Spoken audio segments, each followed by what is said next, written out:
Good morning, শুভ সকাল। সবাই কেমন আছো? আশা করছি সবাই খুব ভালো আছো। তো বন্ধুরা, আজকে আমি খুব সুন্দর একটা পোস্টার টাইপস বা ফ্লেক্স টাইপ একটা হাতে কিছু একটা বানাচ্ছি। তো তোমরা দেখতে পাবে এই ভিডিওর মাধ্যমে। তো দেখো, এটা বানানোর জন্য ফার্স্টেই আমি যেটা নিয়েছি সেটা হচ্ছে আমার বাবার দোকানেই যেই পাখা আছে, সেই পাখার পেটি যেগুলো আছে, ঠিক আছে, সেই পেটিটাকে কিন্তু আমি একটা সাইডে কেটে নিয়েছি, মানে মাঝখান থেকে একটা কেটে নিয়েছি। তবে তোমরা চাইলে যেই দিকটাতে পিনগুলো মারা থাকে, তো সেই পিনগুলোর দিকটাতে কিন্তু তোমরা কেটে নিতে পারো। এতে কি হয়, জিনিসটা খুব ভালোভাবে খুলে যায় এবং অনেকটা বড় সাইজটা বলে মনে হয়। ঠিক আছে, এইটা কেটে নেওয়ার পর দেখো, আমি ফার্স্টেই চারিদিকের অর্থাৎ দু সাইডের যেই এক্সট্রা অংশগুলো আছে, ঠিক আছে, যেটা দিয়ে কিন্তু মানে মোড়ানো হয়, তো সেই জিনিসটা দিয়ে কিন্তু দেখো আমি কেটে নিচ্ছি। তো এখানে কিন্তু তোমরা একটু ধারালো যেই কাঁচি আছে সেই কাঁচিটা ব্যবহার করো, যাতে কাটাকুটির ব্যাপারটা খুব ভালোভাবে মিটে যায়। যদি তোমরা ছোট কাঁচি ইউজ করো তাহলে কিন্তু সময়টা অনেকটা লেগে যাবে এবং একটা অধৈর্যকর বলে মনে হবে। তো সেই জন্যই আমি এখানে বড় কাঁচি নিয়েছি এবং ধারালো কাঁচি নিয়েছি। তো এইবার এইটার মধ্যে আমাকে কি করতে হবে না, লিখতে হবে।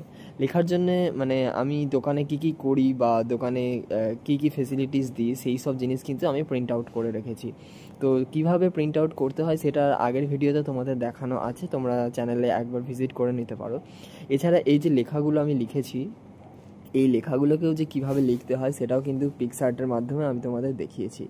ঠিক আছে, তো এইবার কিন্তু আমি দেখো যেগুলো প্রিন্ট আউট করা হয়ে গেছে, সেই প্রিন্ট আউট করাগুলোকে কিন্তু আমি সেলোটেপের সাহায্যে লাগিয়ে নিচ্ছি। ঠিক আছে, সেলোটেপটা কেমনভাবে ইউজ করছি দেখো, মোটামুটি যতটা আমার ফ্রেম লাগবে বা যতটা আমার সাইজ লাগবে সেই ততটা সাইজের ফার্স্টে আমি কেটে নিয়েছি। তবে এটা যদি তোমরা একটু কাঁচিতে কাটো তাহলে কিন্তু সময়টা অনেকটা বেশি লাগবে, তাই আমি বলবো যে সেলোটেপ কাটার যে মেশিন আছে সেই মেশিনের সাহায্যে তোমরা করলে অনেকটা তাড়াতাড়ি হয়ে যাবে এবং কম সময় সাপেক্ষের মধ্যে হয়ে যাবে। আর এটা কিন্তু আমি মোটামুটি ওয়াটারপ্রুফ করার চেষ্টা করছি এই কারণেই, যদি এটা বর্ষাকালে হয়ে থাকে তাহলে কিন্তু এইটা যদি জল পড়ে, মানে এই কাগজের ওপরে যদি জল পড়ে তাহলে কিন্তু ভিজে যাওয়ার চান্স অনেকটাই থাকে।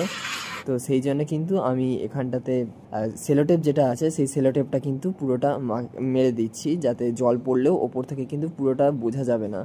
তো সেক্ষেত্রে তোমরা কিন্তু পুরো যে কটা অ্যাডভার্টাইজমেন্ট বা যে কটা লেখা লিখবে সে কটা লেখার মধ্যে কিন্তু সেলোটেপ মেরে দেবে, এবং এতে রোদ পড়লেও খুব একটা বেশি যে রঙটা চটবে এমনটা নয়। যাই হোক, আমি এই ফেসিলিটিগুলো দিয়ে থাকি। তো বন্ধুরা, তোমরাও তোমাদের বাড়িতে অনেক টাকা খরচা না করে এই জিনিসটা করতে পারো। আর এই ভিডিওটা যদি তোমাদের ভালো লেগে থাকে অবশ্যই ভিডিওটাকে লাইক, শেয়ার, কমেন্ট করে পাশে থেকেও। দেখা হচ্ছে পরের ভিডিওয়। আজকের জন্য নমস্কার।